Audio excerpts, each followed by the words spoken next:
The 4th Super Edition is now upon us, and it is one of the most popular and beloved Super Editions ever, behind Blue Star's Prophecy. However, unlike Blue Star's Prophecy, Crookedstar's Promise is popular even among the more discerning and critical fans. It showcases an extremely rich culture, a compelling narrative, sympathetic focal characters, and hateable villains, and does it all while expanding the Dark Forest's identity, tying into Omen of the Stars, the arc it was written alongside. There are still some critiques I have for it, but this is one of my favorite books in the series, and I will likely be gushing a fair bit in the latter part of this video. Just be prepared for that. Crookedstar's Promise was released on July 5th of 2011, almost a year after SkyClan's Destiny, exactly 3 months after Sign of the Moon, and the same day as a new manga entry that we'll cover in the next episode. It was written by Kate Carey, who also handled Blue Star's Prophecy, and as these two books take place in roughly the same time period, even sharing some scenes with each other, that is honestly a good choice. It also might explain, in part, why the characterization is allowed to flourish as much as it does in this book, though keep in mind that the editing notes sent to Kate, Cherith, or anyone else are extremely extensive, and there's only so much impact a ghostwriter can make. What I can say for certain is that this book has the largest cast of any Super Edition so far, with 80 different speaking roles. However, identically with SkyClan's Destiny, the top 10 members of that cast still have 71% of the lines, meaning there is more emphasis on the main and strongest support characters than on the minor ones. That isn't saying too much though, because Crookedstar's Promise also has the highest total line count of any Super Edition thus far, with nearly 4,000 lines of dialogue across all the characters. Now, as a Tom-led Super Edition with most of the top 10 support characters also being Toms, the gender statistics are not as kind, with 46% of the cast being she-cats and them getting only 31% of the lines. Would it really kill anyone to make Reedtail or Volclaw or Fleck a she-cat, for example? It is what it is, though, so I'll just do a quick allegiance check-in, comparing these allegiances to the ones in Blue Star's Prophecy as they take place around the same time. The only changes here are in RiverClan, adding to the allegiances already there by saying that, in addition to the leader Hailstar, Deputy Shellheart, Medicine Cat Brambleberry, and pre-existing warriors, Queen, and Elder, we also have the warriors Mudfur, Cedarpelt, Bright Sky, Piketooth, Lakeshine, and Shimmerpelt. New apprentices Softpaw and Whitepaw, 2 new queens, Echo Mist with Volkit, Beetlekit, and Petalkit, and Rainflower with Oakkit and Stormkit, and finally 2 more elders, Tanglewhisker and Birdsong. No Crookedstar, or Crooked anything, anywhere in sight. Interesting. Well, I guess we'll have to delve more into the story to find our protagonist then. Let's start at the beginning. We open with RiverClan fleeing a sudden flood brought on by a storm. As the clan is desperately trying to get everyone out of camp, Rainflower begins having her and Shellheart's kits. Despite the situation, she gives birth to 2 healthy Toms named Oakkit, for the tree that helped keep them safe, and Stormkit, for the storm that drove them there. Shellheart and Rainflower are both very proud of their kit's impending destiny, with a birth like this. It's just a shame they can't both lead RiverClan. In line with this parenting idea, Stormkit and Oakkit are immediately shown as competitive, ambitious, brave, and confident kittens, with Oakkit being slightly more cautious and slightly less favored by Rainflower. However, they aren't completely coddled, as Beetlekit and Volkit from Hailstar and Echo Mist's litter tease them profusely, though their sister Petalkit seems more compassionate. While Rainflower seems to make excuses for why Stormkit's recklessness is a sign of bravery and strength, Shellheart is more concerned with keeping them safe, even scolding them if they get in too much trouble. In general, all of the kittens are eager to help or do anything that proves how mature they are, which the clan tends to find endearing. It's quickly revealed that ThunderClan has taken over Sunning Rocks, which Stormkit and many cats are furious about. Stormkit, the 1-moon-old kitten, wishes he were an apprentice already so he could drive those stinky mouse hearts off RiverClan territory, which Hailstar and the other warriors scold as they don't want him treating this like a game. The 2 kittens then fight off the magpie that attacked Stormkit earlier, convincing Stormkit that the 2 of them will be the best warriors ever. 3 moons later, ThunderClan still has Sunning Rocks, and Stormkit brings Oakkit along to catch prey, the latest in an apparently long line of attempts to escape camp and do something for the clan. In this case, however, after a brief chat with Brambleberry the Medicine Cat, and an argument about which of them will be leader first, they come across the ThunderClan Medicine Cat Goosefeather, who is taking herbs from their shoreline. They try to chase him off, but Goosefeather catches and chases them, driving them onto the stepping stones, where Stormkit falls and firmly collides with a rock, sending jolts of pain through him. An orange and white spirit comes to him, telling him it's not his time to go, as he has a great destiny. But when Stormkit is taken back to camp, every cat seems distraught or terrified to see him. No one more than Rainflower, who screams out about his handsome face being lost. A moon later, although Stormkit has mostly healed, his mother avoids him, and the whole clan avoids eye contact, save for Oakkit, who is trying to support him more than ever, and Brambleberry herself. Stormkit broke his jaw, and while it has healed, it is also crooked, giving him an off-putting appearance and making it difficult for him to eat. He's going to have to start his apprentice training late, when he is filled out more. This scene is very powerful, seeing all his clanmates speak as though they're kind and welcoming, and yet avoiding his gaze or leaving him behind at the first opportunity. You get a sense of pity from each of them, and it's wholly opposed to how he was treated just before his injury. Hearing from Oakkit that Rainflower was upset, but otherwise not seeing her at all, is especially unnerving. Oakkit finds Stormkit a place to eat in private while he works out how to not let the food fall out of his mouth, and then shows him the training space they made in the nursery, weaving rushes into the wall and laying moss onto the ground to create a great space for kittens to get ahead in skills. God, I love the culture they inject in every little moment of this book! However, Stormkit seems to have fallen behind his peers in the training skills as well, during his healing period. Worse still, Rainflower comes in and is dismissive of the kit's efforts, and actively separates Stormkit into a different nest under the guise of giving him space to heal, something Shellheart is not happy with. The two get into an argument about it outside, and mention that Rainflower has been campaigning to rename Stormkit Crookedkit, which is, of course, a horrible and demeaning name. Rainflower blames Stormkit for ruining her perfect son's face and future, and is taking it out on him now. Shellheart becomes so angry that he breaks up with Rainflower, but Hailstar still goes on with the ceremony under Rainflower's request, and Crookedkit takes on his new name with as much confidence as he can muster. When the other kits all become apprentices, with Shellheart being specially requested to train Oakpaw by Rainflower, Crookedkit is left behind, and Rainflower immediately moves out of the nursery, so he's all alone. He tries to help out around camp like before, but is consistently denied for a variety of reasons.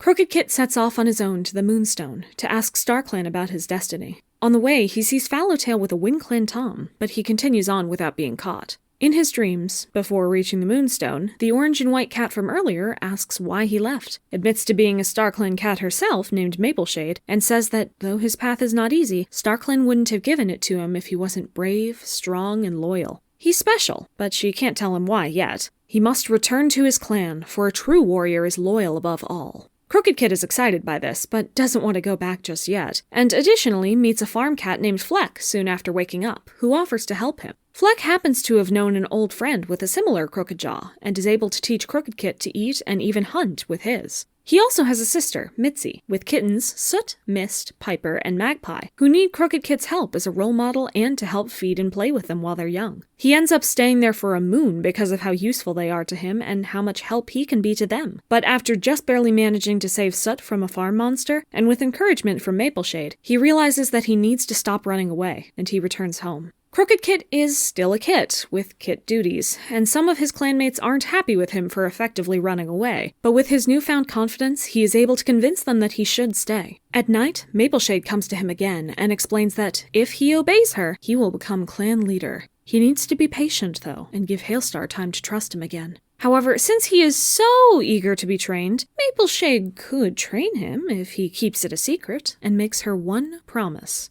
to be loyal to his clan above all other things. Crookedkit enthusiastically accepts. He trains with her in fighting for a moon, up until Fallowtail moves to the nursery with him, as she has Willowkit and Greykit. He's still a kit, but he is doing more duties around camp now, and is taken more seriously. Crookedpaw is made an apprentice when he's able to save the kittens, with his mentor being Cedarpelt, a warrior who has been especially suspicious of and harsh towards Crookedpaw since he came back to RiverClan. Of course, Mapleshade is still his mentor as well, training him each night and resulting in slight injuries when he wakes up, which he has to go to Brambleberry to get treated. He ends up helping her with a quick herb-gathering mission to pay her back, and, on the way, meets Reedfeather, the WingClan deputy, who comes back to camp and demands that Fallowtail's kits come home with him. As it turns out, they are his kits as well. RiverClan is prepared to fight WingClan for these kits, but Fallowtail gives them up willingly, not wanting anyone to be hurt on her account. Crookedpaw is not happy about this, but there's nothing he can do at the moment. Cedarpelt and Mapleshade are teaching Crookedpaw opposite techniques, as if they've come from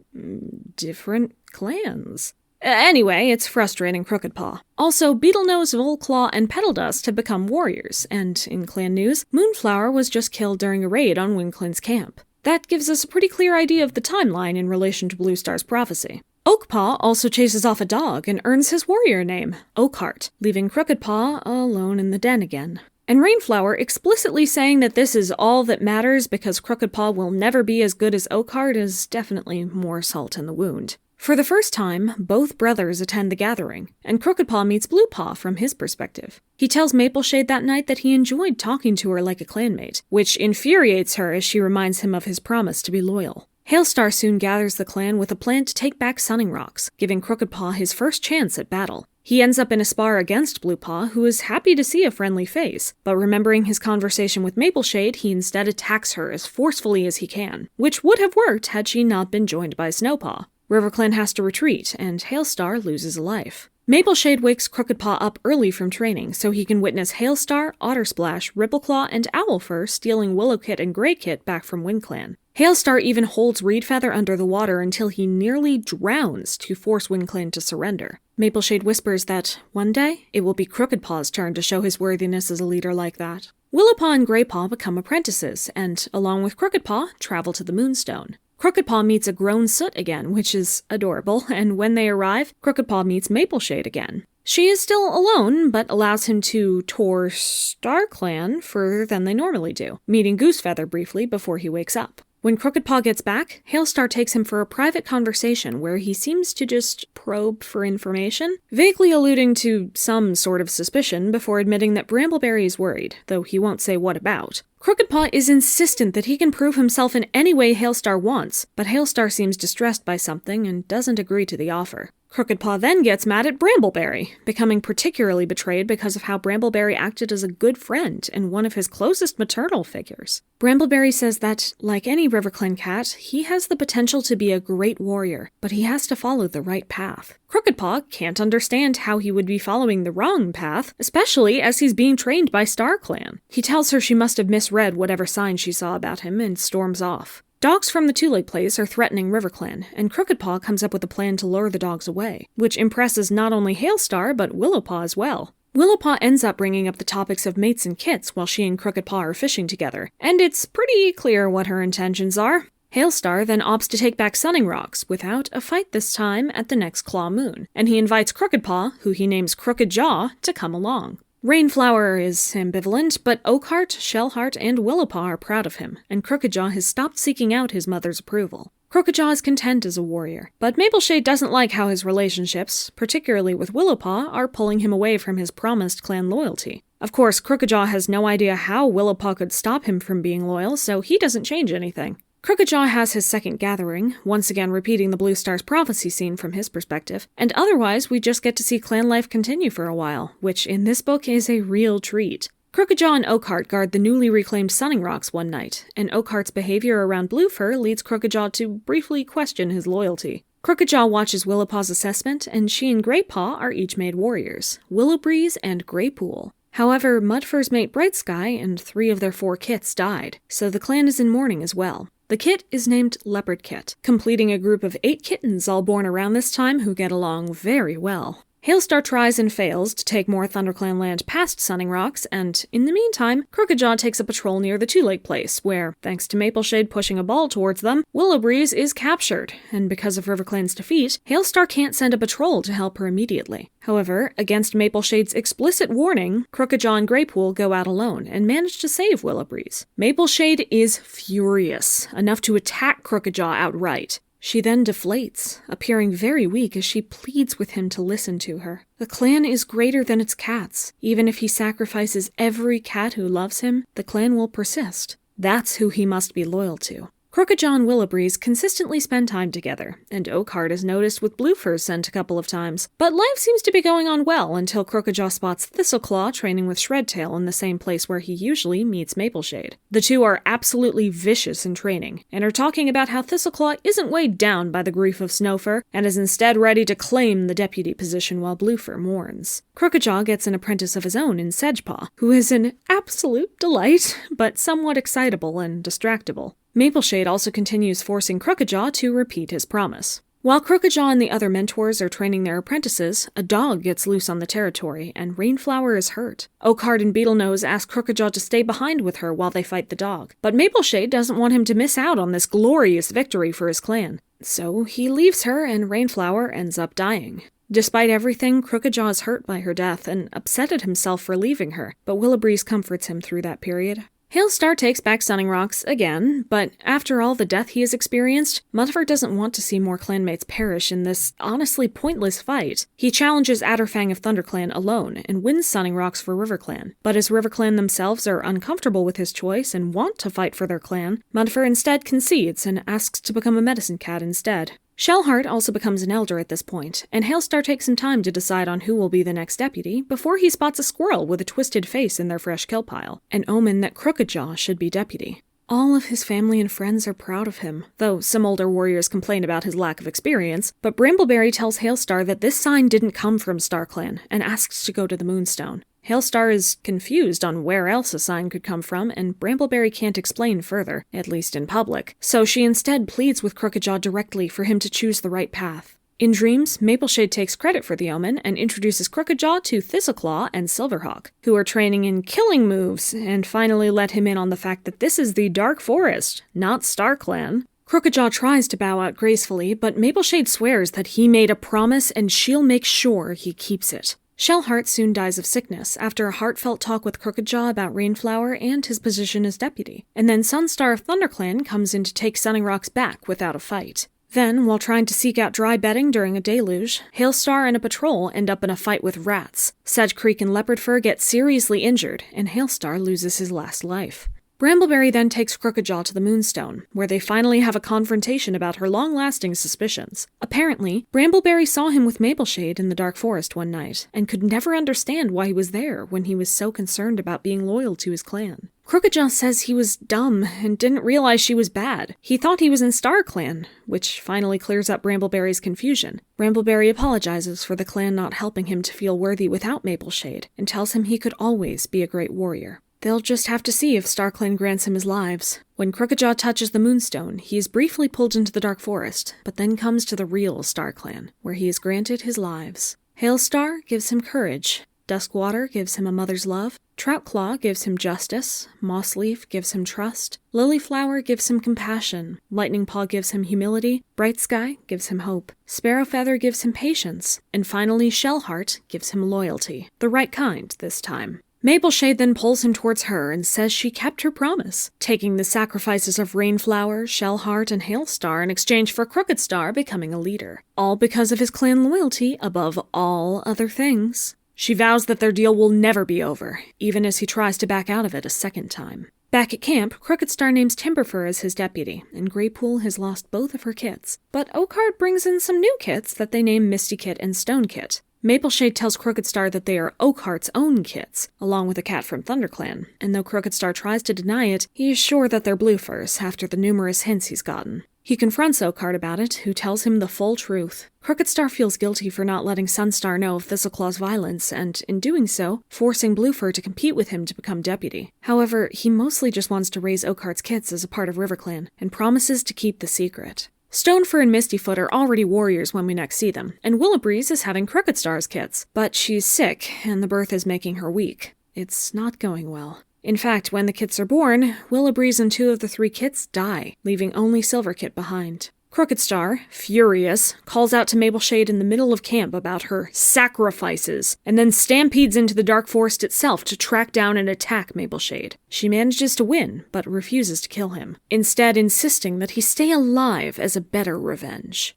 Revenge? Yes, apparently, Crookedstar was always destined to be leader, with or without Mapleshade, but Mapleshade believes she should have been leader too, in ThunderClan. However, when Mapleshade took a RiverClan mate, ThunderClan cast her out, and when she tried to carry her kits across the river, they drowned. The father then blamed her, and RiverClan too cast her out. She looked for revenge on all of them in any way she could, which is how she ended up in the Dark Forest. Her former love took a RiverClan mate, and together they had kits. Crookedstar is one of the descendants of this family, which is why Mapleshade was so dedicated to ruining his life. She also notably says that she's dead, so however angry Crookedstar is, he can't hurt her. Crookedstar tells Brambleberry his entire life story with Mapleshade, and the promise. Everything he has kept a secret for his whole life. And she says it's really not his fault, and probably not Mapleshade's either. These weren't sacrifices, they were unfortunate tragedies. No one has the power to control the destinies and lives of so many. She hopes that Crookedstar can lean more on her and others for support now, and that he can spend more time with Silverkit, who he has been avoiding since Willowbreeze died.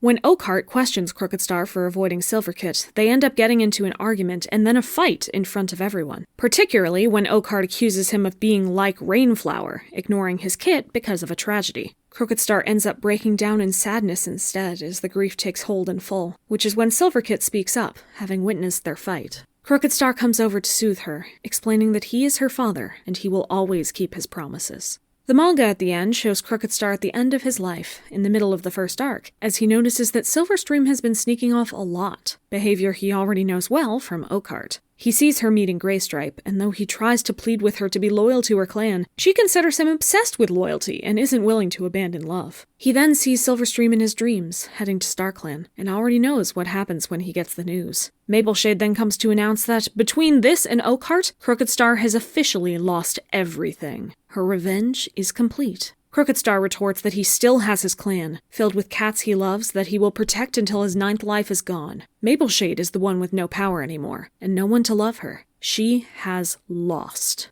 Then, after looking after Silverstream's kits for a short while, Crookedstar dies, and is welcomed into StarClan by Brambleberry. There, he is able to meet every single cat he lost again.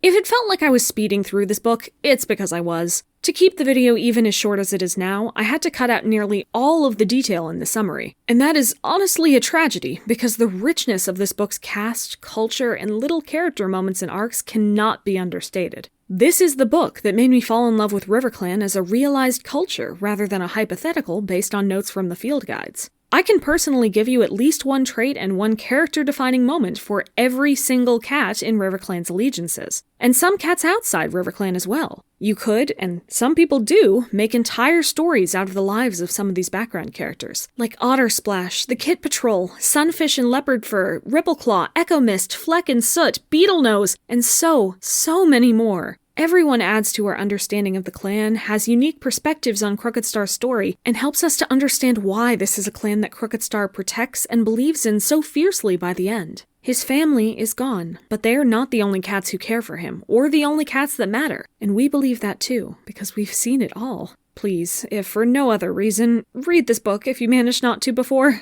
On a broader level, though, another reason why I had to cut out so much detail is because this book has a lot of significant plot that happens in it, and it becomes denser and denser the further you get into the book, with longer time skips and several significant events happening in single chapters. The pacing was similar in Blue Star's Prophecy, which may or may not be a coincidence. It's not something I think detracts from the experience to a great degree, but the last 8 chapters do pass much faster than the first 32. Also, like Blue Star's Prophecy, there are some retcons involved in putting this cast together, but definitely not as many. The main one that we wouldn't have gotten before is that Mudfur is Leopardstar's father. Most other relationships were either established in Blue Star's Prophecy already, invented in this book since RiverClan was never relevant before, or just fleshed out details we already knew about from the first arc, like finding how Greypool came to lose her own kits before taking on Mistykit and Stonekit, or doubling down on the notion that Silverstream never mentioned any family other than Crookedstar by deciding that she doesn't have any. And notably, all of the family relationships and even friendships and parental relationships they add in across the clan matter to the clan culture as well as the plot of the story. This is just about the best I could hope for in that regard. However, one problem does arise in having Crookedstar's Promise and Blue Star's Prophecy in the same time period: consistent events. Established events in Blue Star's Prophecy, mainly the gatherings and numerous battles over Sunning Rocks, have to take place in Crookedstar's Promise too, and here, they often feel out of place. Crookedstar himself is often much more jovial and carefree when he's at gatherings with Bluefur, which was a good choice to be a foil to her inexperience or brooding in her book, but doesn't line up with Crookedstar's characterization in his own book. And due to how long ThunderClan canonically has to hold on to Sunning Rocks, and the ways in which RiverClan has to try and fail to get them back at different points, it also warps the characterization of Hailstar as the one making these decisions, and makes RiverClan as a whole seem less powerful and self-sufficient than we might hope. There's also the issue of the Dark Forest. Since the new prophecy, it was implied that cats from the Dark Forest, or previously the Place of No Stars, visiting living cats in their dreams was a new phenomenon started by Tigerstar, with Brokenstar soon joining in to create an entire training program for the sake of raising an army. Crookedstar's Promise, which takes place before even the first arc, instead shows the Dark Forest actively training not just Crookedjaw, but Thistleclaw too, exclusively in battle moves. This not only confirms that Thistleclaw himself was a Dark Forest trainee, but that, for some unknown reason, battle training in the Dark Forest was established long before Omen of the Stars in the timeline. Why is that? Who knows? Why do they only train in battle and not hunting, leadership skills, manipulation tactics, or politics? Who knows? But now that Crookedstar's Promise has settled it, it's safe to say the Dark Forest, with that name, and in this form, will be existing as a permanent part of Warriors, not just in its present or future, but its past as well. That aside, though, I think we need to get into the real meat of this book, its key characters, and how they interact. We'll of course start with Crookedstar, who was portrayed in the first arc mainly as an old, peaceful, and complacent leader. But seeing as that was the end of his life and wasn't showcased extensively, I'm more willing to accept the new characterization he has in this book. Crookedstar is a cat who has always been told, through different sources, that he would be a brave cat with a great destiny as a beloved leader. However, after his injury and his late start as an apprentice, there were also a lot of cats who doubted, avoided, or scorned him. As a result, he has some cocky tendencies and a voracious need to prove himself and be validated by cats around him. This is what leads him to spend more time with Fleck on the farm than he should, why he wants to be deputy or leader, why he spends more time than he needs to arguing with Beetlenose, and why he cherishes the cats who do support him so deeply, among other things. Most importantly, though, it's why he was so susceptible to Mapleshade's brand of manipulation. If he could prove he was loyal, which is exactly what he already thought he had to be in order to be loved, then he would get the power and respect that he wished for, and Mapleshade herself was kind to him exclusively when he agreed to follow her in that aim. Any tragedies were framed as being his fault, and he was asked to take responsibility for the future of his clan, which would only go well if he obeyed her every order. Him being able to tell off both his mother and Mapleshade by the end and realize through Brambleberry that he is only one cat who would always have been great and loved is, as a result, quite powerful. It's a shockingly well put together character arc for a leader to be, and it comes with a lot of emotional moments along the way. Of course, it wouldn't work as well as it does without its support characters. I'll start with Oakheart and Willowbreeze because I have the least to say about them. Oakheart is a strong and competent warrior who is always willing to stand by Crookedstar's side, the sort of thing you'd expect from his loyal brother and deputy. But on his own, he doesn't have a lot of flaws, growth, or intrigue to make me seek him out as a character. Willowbreeze, meanwhile, despite having an interesting half-clan backstory, is defined mainly in relation to Crookedstar from the moment he saves her and Greypool as kits, and again as an apprentice. She deeply respects and loves Crookedstar, and nothing is wrong with their relationship, but she is just sort of a standard, benevolent, loving, motherly warrior she-cat. She's one of the only ones in this River Clan, so she is still relatively unique, but it's not a character or relationship that excites me. Let's turn then to something that does. At this point in Warriors releases, we have only met a handful of Dark Forest cats. Tigerstar, Hawkfrost, Brokenstar, Darkstripe, Thistleclaw, Snowtuft, Shredtail, Sparrowfeather, and technically Antpelt. Mapleshade was in that group as well, and of the 4 cats that weren't villains directly shown in previous books, she had the greatest prominence as an old and fearsome cat who Ivypool wanted to impress in order to get in with the Dark Forest. Here we see her fleshed out as a long-term manipulator, who often loses her temper and is a formidable fighter when she does. We hear about the specifics of her backstory as well, which I'll just ask you to keep in mind for much later, and I'll only make note of the fact that she specifically says she should have been leader herself. I consider her a better manipulator than Soul or Hawkfrost since we get to see the entire extent of her scheme, and it never revolves on a character becoming stupid in order to make the manipulation believable. She came to Crookedstar as a kit, and continued to follow him and speak words close to the truth in order to keep him with her. The only problem is that, if Mapleshade never really had control over who lived or died in Crookedstar's life, well, first, how did she push the ball that got Willowbreeze found and captured, or leave the Omen to make Crookedjaw deputy? And second, what effect did she really have on Crookedstar's life? If he was always going to be surrounded by glory and tragedy, she didn't make his life any better or worse in the long run, save for the impact of the manipulation itself. But here, as in the Omen of the Stars Dark Forest, she chooses to stress clan loyalty above all, producing a competent warrior who turns on her for the sake of his clan without much trauma attached. What was her end goal, really? How is her revenge complete in a way it wouldn't be without her intervention? While you think about that, let's turn over to the secondary villain, Rainflower. From minute one, she is already a subpar mother, coddling her kits as they do reckless things and clearly favoring Stormkit for how brave and mature he makes himself out to be. She is fully convinced that they will become the best warriors in the clan, and encourages her kits to do more reckless things in order to chase her approval. Then, of course, when Stormkit is injured, she has his name changed, avoids him, and keeps Oakkit away from him. She showers all her love and hopes onto Oakkit instead, and ignores or scorns Crookedkit for being a failure, something she entirely considers his own fault. He ruined her beautiful son and replaced him with an ugly monster!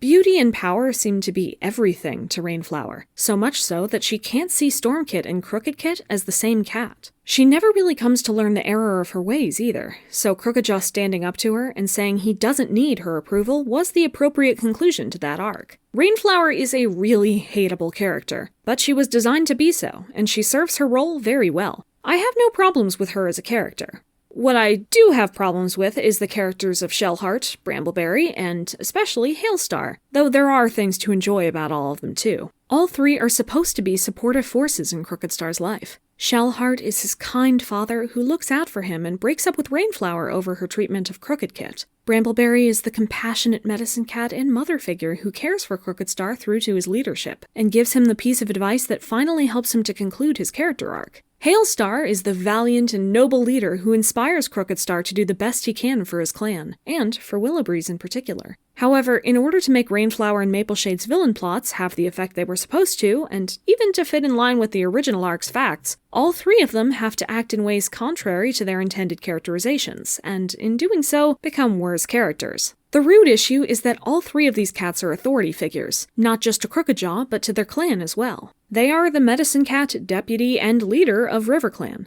They should have been able to step in and prevent Crookedjaw's suffering much more than they did. Shellheart doesn't really interact with Crookedjaw after his injury unless Rainflower is involved. He stands up to her multiple times and talks to Crookedjaw at her funeral and about her, but doesn't involve himself in Crookedjaw's life much, particularly in comparison to his relationship with Oakhart as both his father and mentor. I realize it wasn't intentional, but this is another tick in the column of Tom's getting credit for the bare minimum in parenting, while she-cats often have to be exceptional to warrant any particular praise at all. Brambleberry is, overall, a genuinely kind cat, going out of her way to give Crookedjaw choices, purpose, and happiness as best she can, while being heavily involved in his life. However, I cannot, even now, understand why she wouldn't just talk to Crookedjaw or even Hailstar about exactly what she saw and why she was scared. We know that she trusted Crookedjaw's loyalty and that she was just confused as to why he would train with Mapleshade in the Dark Forest. Maybe if she asked him openly about it rather than just warning Hailstar vaguely that he was on a dark path, or telling Crookedjaw to choose the right path with no further explanation, he actually would.